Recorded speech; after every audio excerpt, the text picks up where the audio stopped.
Entonces, mi presentación tiene que ver con la necesidad de movilizar el espíritu religioso, la transmisión de la educación para una conciencia verde o ecológica, también lo que surgirá de la cumbre de la conciencia será la dinámica de conciencia que tendrá por objetivo garantizar el relevo generacional de la educación.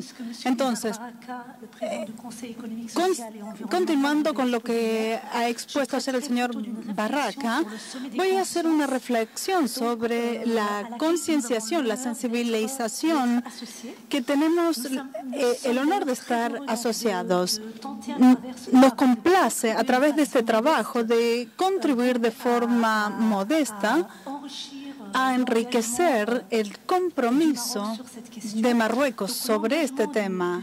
Se trata de un compromiso que tiene que ver con la transmisión de la educación, la presentación de un informe que tiene por objeto unificar las voces de las autoridades morales, espirituales, religiosas de todo el mundo y de enfrentar el desafío climático, garantizando la continuidad, accionando a través de la transmisión de la educación de masas. Hay dos conceptos centrales en este proceso de transmisión: de la sostenibilidad y la simetría. Entonces, el futuro se basa en una universalidad de principios. La conciencia de la transformación plantean una cuestión de voluntad de transmitir. Entonces, la transmisión de la educación es el centro mismo de nuestros objetivos. La actividad intergeneracional, hay que desarrollar una conciencia planetaria plena. Hoy todos sabemos, y no lo decimos lo suficiente, que no hay nada más urgente que tomar medidas en profundidad sobre esta cuestión, porque se trata de una cuestión de supervivencia, la nuestra.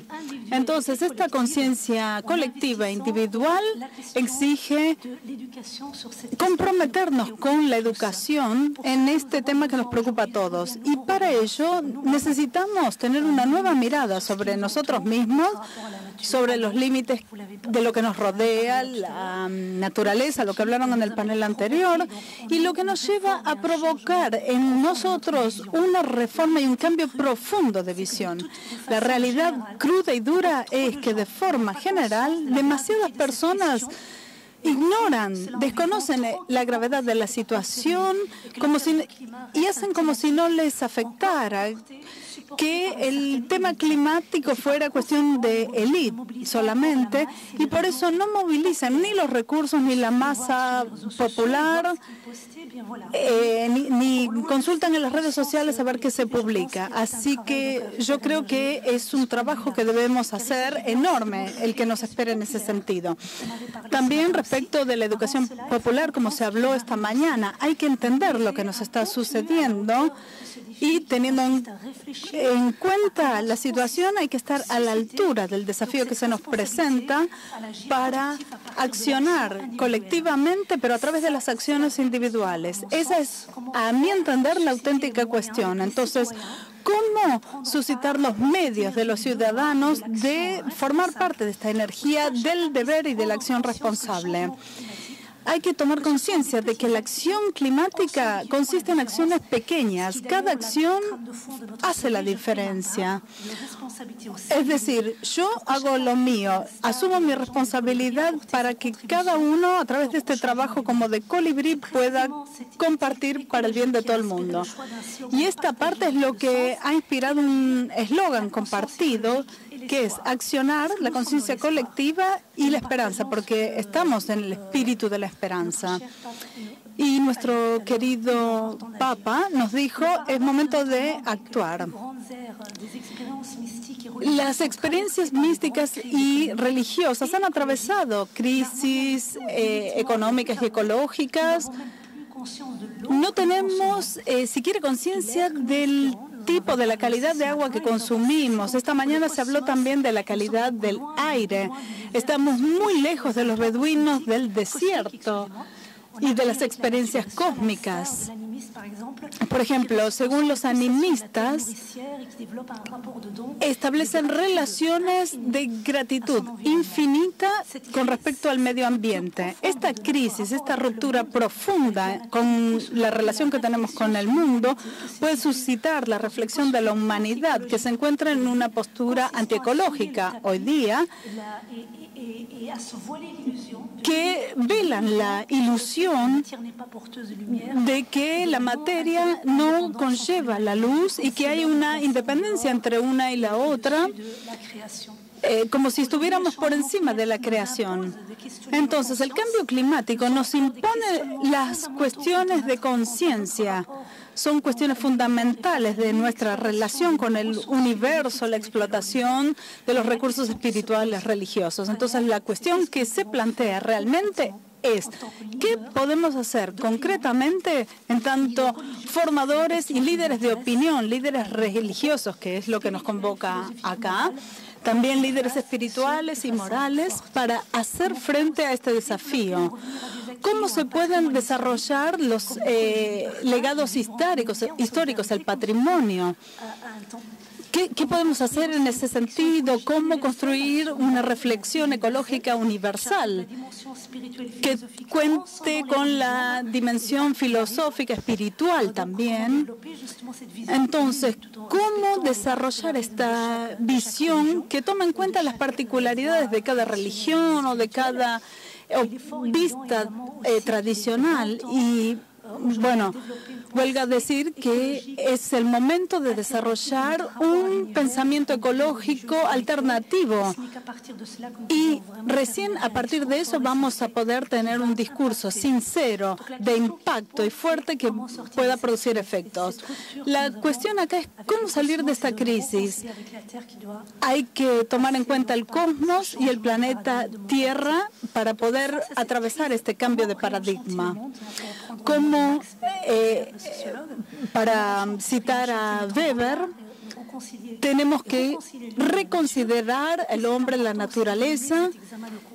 Hay que hacer un examen de conciencia para darse cuenta de los riesgos que enfrentamos y que nos han traído al punto en el que nos encontramos. Porque hasta ahora no nos hemos ocupado, no hemos tomado conciencia, por eso es que hay que hacer este examen y actuar. Entonces, volviendo al tema de la conciencia, hay que reunir todas las fuerzas filosóficas, religiosas, y muchas veces he debido enfrentarme en Occidente sobre todo por parte de los no creyentes, a la pregunta de por qué invertir en la religión. Si no tiene legitimidad, ¿por qué comprometerse con la religión? ¿Qué tiene que ver con la cuestión ecológica? Como si no tuviera un derecho natural. Entonces, hay que profundizar el alcance de la religión, del canal religioso y la sensibilización ambiental. Quizás son pistas que valdría la pena explorar y desarrollar. Habría que ver si al principio del proceso se decide explorar estas vías y simplemente como cuestión estratégica hay que tomar esta oportunidad. La religión es el canal a partir del cual muchos son sensibles y prestan atención y se dan cuenta del impacto real. Entonces, simplemente hay que valerse de este medio que nos aporta la religión para que la ecología pase a ser parte de la vida de toda esta población. ¿Se trataría de un retorno a lo religioso o a lo espiritual? ¿Y por qué no explotarlo entonces? Ya que estamos viviendo este retorno. Es un bagaje bastante importante. Se habla de la ética, la consecuencia ecológica, así que hay que aprovechar todas estas circunstancias. Y después la religión es un vector muy poderoso que permite sacralizar los problemas ambientales y exige la reflexión para hacer frente a ciertos tipos de explotación de recursos religiosos para que surja literatura, un discurso determinado sobre la cuestión de la dignidad y el cambio nuevamente de paradigma. Tenemos necesidad de contar con un nuevo paradigma religioso que sea sólido, espiritual, que el hombre aprenda a contemplar, que aprenda la contemplación y pueda conectarse con la naturaleza y entre en este estado de conciencia de la interdependencia que existe, que pueda conectarse con la teología, la religión como fuentes de los desafíos contemporáneos y usar el discurso religioso para que funja como diapasón entre la naturaleza y el hombre. Sabemos que, por ejemplo, el mundo cristiano ha hecho un trabajo enorme sobre esta cuestión, y los animistas, los budistas también. Abro aquí un pequeño paréntesis. Frente a este desafío, los desafíos religiosos también pasan por este costado. Si queremos provocar un impacto, hay que internalizar esta cuestión desde el punto de vista teológico y sobre todo hay que democratizar la materia, la teología sobre estas cuestiones. Hay una especie de religión revelada. Los desafíos son tales, de tan envergadura, que no pasan obligatoriamente por la sensibilización, no se solucionan sin la sensibilización de masas. Si tomo el caso de ciertos musulmanes en la práctica, inconscientemente, no se encuentra el lugar en la naturaleza. Por ejemplo, tienen que partir al extranjero, es una especie de exilio.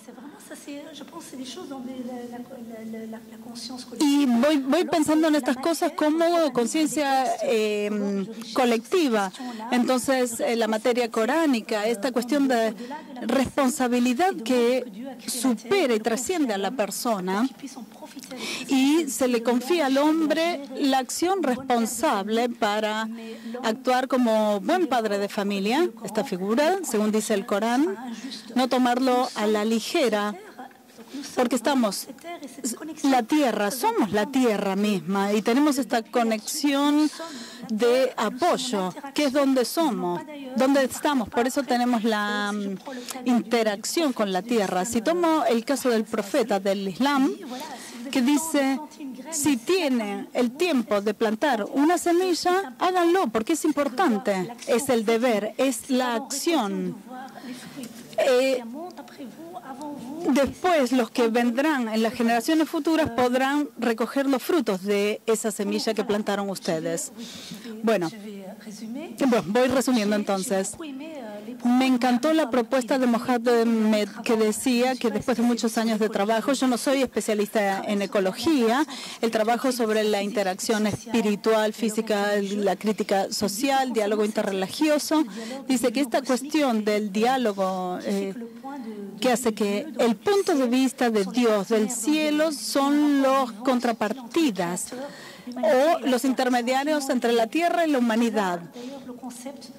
Y el concepto de ecología postmoderna me parece muy interesante también, que es un material muy interesante, que él dice que lamentablemente también es material coránico, no se está desperdiciando.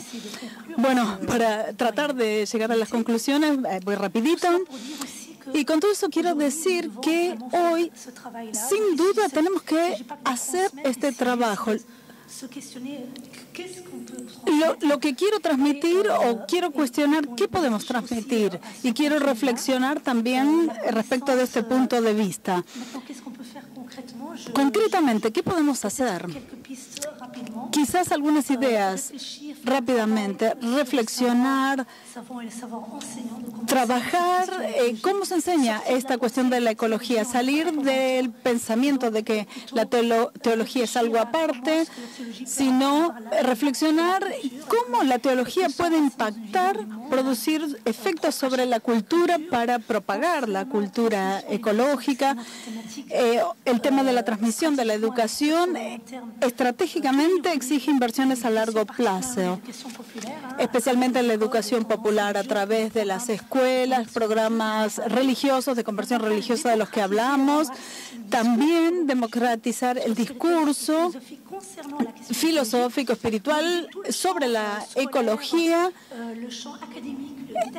en el campo escolar, académico, pero hay que saber cómo se transmiten estas ideas, estos conceptos. Y asimismo hay que hacer un benchmarking de la dimensión de la ecología. Hay que trabajar, como decía Baraka, como habló también la jefa de cátedra,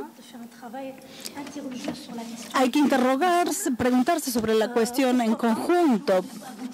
¿Por qué un día acaso no se puede tener una cátedra de teología comparada o algo por el estilo?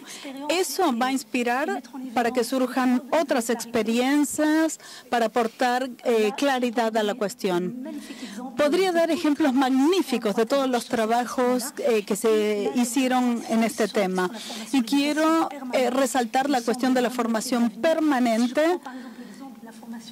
Si tomo, por ejemplo, el caso de la formación, la educación de los obispos en Francia, podemos inspirarnos también de ese ejemplo para la formación de los rabinos, porque producen un efecto importante en las masas. Y bueno, para concluir, hay que colaborar de forma común con estrategias de mejores prácticas. Existe la necesidad de que surja finalmente un trabajo común a partir de las distintas religiones y vías espirituales. Eso es la esencia de nuestro proyecto, respetando obviamente las especificidades y particularidades. Y eso es lo que promete el desarrollo común de toda la humanidad y permitir la creación de un desarrollo hermenéutico ecológico para contribuir a las particularidades universales, una formación tecnológica, teológica, tecnicista que va a permitir fomentar el trabajo a futuro. Bueno, obviamente se trabajó ya hasta ahora, pero estoy hablando de acá hacia el futuro para tener impacto masivo, porque estamos entrando ya en el tercer milenio. Y aunque sea simbólicamente, quiero que se logre la toma de conciencia. Muchísimas gracias.